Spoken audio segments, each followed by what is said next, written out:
अभिवादयामस्मि नीतीश भारद्वाजः अत्र भवतां स्वागतम् एतस्मिन् डीडी न्यूज़ वार्ताप्रसारणे। अथ प्रमुखाः वार्ताः। संसदः वित्तसङ्कल्पसत्रस्य अद्य चतुर्थं दिनं द्वयोः सदनयोः केन्द्रीयार्थसङ्कल्पसत्रे जम्मू-कश्मीरमधिकृत्य प्रवर्तमाना चर्चा अग्रे सारयिष्यते।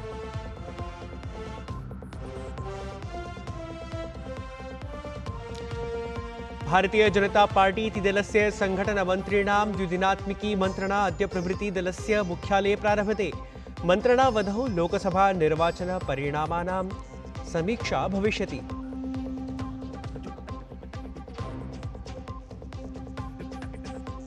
निर्वाचनानुबन्ध भ्रष्टाचार प्रकरणे एसआईटी इति विशिष्टान्वीक्षणाभिकरणस्य अभियाचनापरां याचिकामालक्ष्य शीर्षन्यायालये अद्य भवेत् वादश्रवणम्। याचिकायाम् अनुबन्धमाध्यमेन निर्वाचनानुदानराशिप्रकरणे अनेककोटिमुद्रायाः भ्रष्टाचारस्य अस्ति उल्लेखः।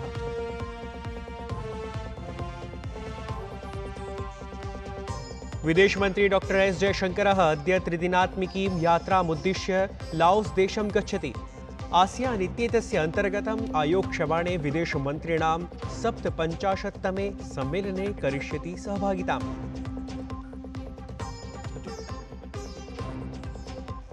गुजरात राज्ये अतिवृष्टिकारणात् जनजीवनं दुष्प्रभावितं जातम्। ऋतुविज्ञान विभागेन दिवसद्वयं यावत् अतिवृष्टेः संभावना अस्ति प्रकटिता। तत्रैव कर्णाटकराज्ये धारवाड इत्यत्र अतिवृष्टिकारणात् अद्य श्वः च विद्यालयाः महाविद्यालयाः च पिहिताः भविष्यन्ति।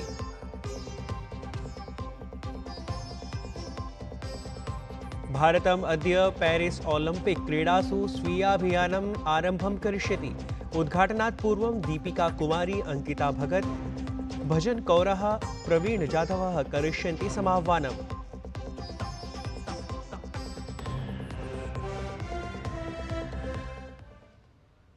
अथ वार्ताः विस्तृतीकृत्य।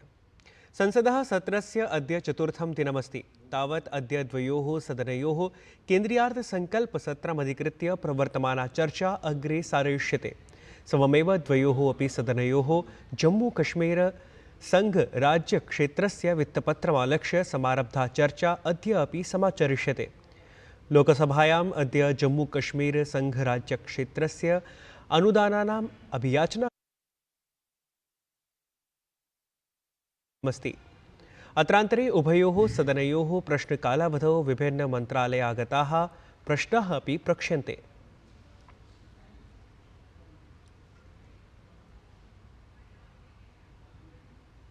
भारतीय जनता पार्टी इति दलस्य राज्यानां संघटनमन्त्रिणां द्विदिनात्मिकी मन्त्रणा अद्य प्रभृति भाजपेति दलस्य केन्द्रीयकार्यालये आयोजिता स्यात्। सामान्यनिर्वाचनस्य अनन्तरं भाजपेति दलस्य सकलसङ्घटनमन्त्रिणां दिल्ल्याम् आयोज्यमाना एषा प्रथमा मन्त्रणा अस्ति। अत्र सम्मेलने अन्यैः विषयैः सममेव लोकसभा निर्वाचनगतानां परिणामानां समीक्षा करिष्यते। एतदतिरिच्य भारतीय जनता पार्टी इति दलस्य अध्यक्षपदाय संघटनात्मक निर्वाचनस्य प्रक्रियाविषये चर्चायाः अपि सम्भावना अस्ति। सर्वोच्चन्यायालयः अद्य निर्वाचनानुबन्धस्य निगमीयसमवायैः राजनैतिकदलेभ्यः कथित उत्कोचप्रदानविषये विशेषान्वीक्षणदलस्य अन्वीक्षणपरायाः याचिकायाः वादश्रवणं कुर्यात्। कॉमन कॉज इत्याख्यया सामाजिकसंस्थया प्रस्तुतयाचिकायाम् उक्तं यत् निर्वाचनबन्धनद्वारा दत्तनिर्वाचनदानेषु कोटिशः रूप्यकाणां भ्रष्टाचारः भवतीति।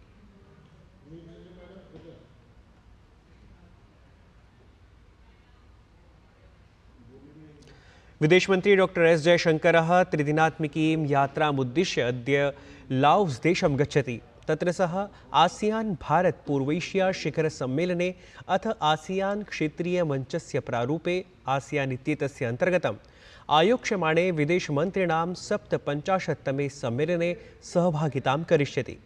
सूच्यते यत् एषा यात्रा भारतेन समं सुदृढसंयोजनम् अथ आसियान् भारत व्यापक रणनीतिक सहभागिता संवर्धनदिशि अस्माकं सुदृढप्रतिबद्धतां दर्शयति। विदेशमन्त्री डॉक्टर एस जयशङ्करः गतदिवसे अर्थात् बुधवासरे नवदिल्ल्यां ब्रिटेन् देशस्य स्वीयं समकक्षं डेविड लैमी इत्यमुं मिलितवान्। द्विपक्षीये एतस्मिन् सम्मेलने डॉक्टर एस जयशङ्करः उभयोः देशयोः मध्ये प्रवर्तमाने सुदृढसम्बन्धविषये कथितवान् यत् भारत ब्रिटेन् इति देशद्वयमपि वैश्विकप्रकरणेषु अथ वैश्विकमञ्चेषु सम्मिल्य कार्यं कर्तुं शक्नुवन्ति।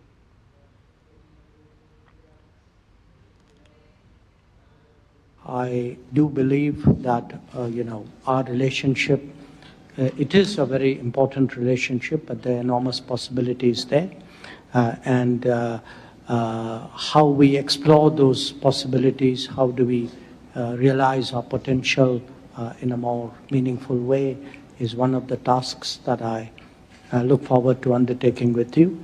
We are both countries which have a big global presence in different ways. So I think it's also important that India and the UK work together on global issues and in global platforms. So Tanzania देशस्य national assembly इत्येतस्य प्रवक्त्री अथ अन्तः संसदीय संघस्य IPU इत्येतस्य अध्यक्षा doctor Tulia action इत्येषा गतदिवसे राष्ट्रपतिभवने राष्ट्रपतिपदासीनां द्रौपदी मुर्मुवर्यां मिलितवती। अत्रान्तरे राष्ट्रपतिपदासीनया द्रौपदी मुर्मुवर्यया विश्वासः अभिव्यक्तः यत् IPU इत्येतस्य अध्यक्षत्वेन डॉक्टर एक्सन इत्येषा सदस्यदेशानां मध्ये सहयोगसंवादस्थापनम् इतोपि सुदृढं करिष्यति अथ वैश्विकदक्षिणवर्ती देशानां प्रासङ्गिकप्रकरणेषु चर्चार्थं IPU इत्येतस्य संघस्य मञ्चत्वेन सविशेषम् उपयोगं करिष्यति। सैन्य सहयोग संबंधे भारत रूसयोः अन्तः प्राशासनिका योगान्तर्गतं सैन्य सहयोगस्य योजना विषये कार्यकारी उपसमूहेन नवदिल्ल्यां गतदिवसे तृतीया मन्त्रणा आयोजिता। अत्रान्तरे रक्षा गतिविधीनां सुदृढीकरणे अथ प्रवर्तमाने द्विपक्षीय रक्षा सहयोग तंत्र विषये नूतन पदक्रमेषु चर्चा समाचरिता। एषा मन्त्रणा देशद्वयमन्तरा रक्षा सहयोग संवर्धन दिशि स्थापितेन मञ्चत्वेन अवर्तत।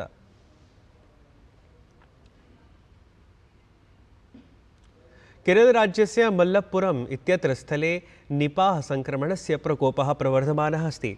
एतस्य अवरोधनाय अन्वीक्षणाय च केन्द्रीयं दलं केरलराज्यस्य यात्रां कृतवत्। सममेव दलेन तत्र विशेषतया स्थापितस्य निपाह नियन्त्रणकक्षस्य निरीक्षणं कृत्वा स्वास्थ्यविभागस्य निदेशकेन अथ जनपदाधिकारिभिः समं चर्चा कृता। अवधेयं यत् निपाह संक्रमणं पशुभ्यः मानवेषु प्रसार्यमाणं संक्रमणमस्ति। विश्वस्वास्थ्यसङ्घटनस्य अनुसारं मानवैः सममेव पशूनपि एतत् संक्रमणं महत् दुष्प्रभावयितुं शक्नोति।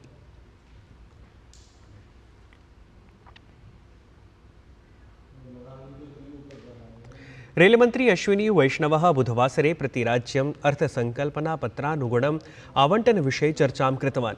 सः उक्तवान् यत् अर्थसंकल्पनापत्रे रेलविभागीयसम्बद्धानां परियोजनानां कृते बिहाराय 63,10 कोटि रूप्यकाणि आवंटितानि। तेन उक्तं यत् UPA प्रशासनस्य अपेक्षया मोदी प्रशासने त्रिगुणितं शीघ्रतया कार्यं विधीयते।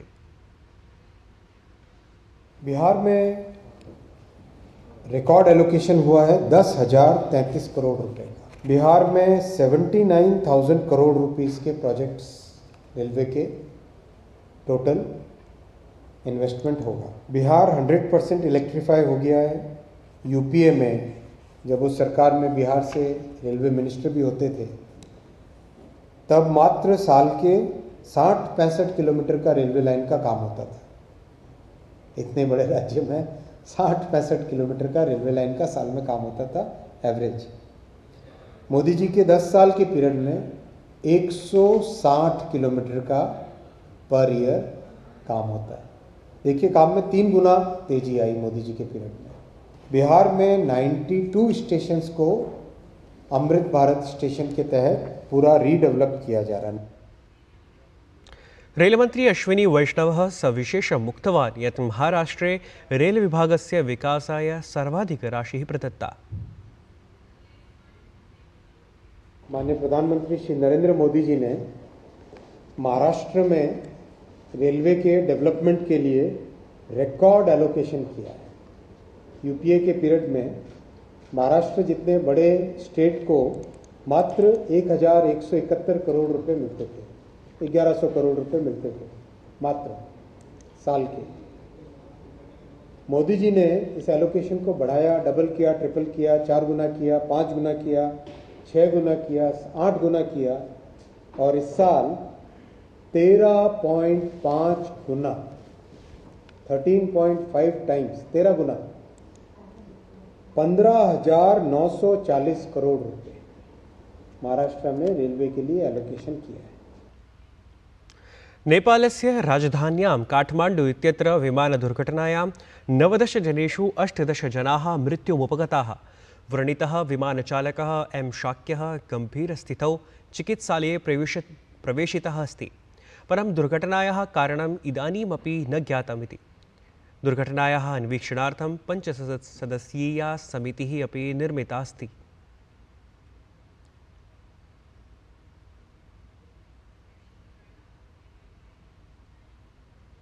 गुजरातराज्ये जायमानेन प्रचण्डवृष्टिपातेन जनजीवनं महद्दुष्प्रभावितं जातं।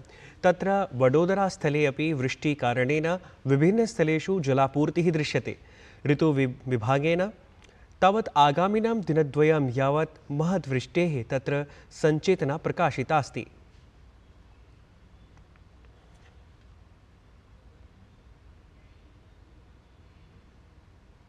ऐषमः पेरिस् ओलम्पिक् इति प्रतियोगितायाः आधिकारिकतया समारम्भः श्वः अर्थात् जुलै मासस्य 26 दिनाङ्कतः समारप्स्यते। परं भारतस्य लक्ष्यभेदकाः अद्य प्रभृति पेरिस् ओलम्पिक् क्रीडासु स्वीयाभियानस्य आरम्भं करिष्यन्ति। अत्रान्तरे लक्ष्यभेदकाः दीपिका कुमारी, अंकिता भगत, भजन कौरः अथ प्रवीण जाधवः सोत्साहम् एतस्य समाह्वानपरस्य खेलस्य समारम्भं करिष्यन्ति।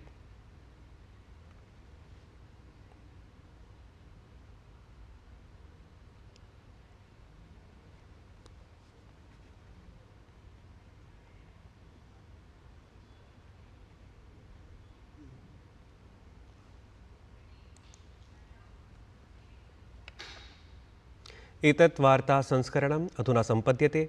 अभिनववार्ताभिः सह पुनः उपस्थास्यामः। तावत् मङ्गलं भूयात्।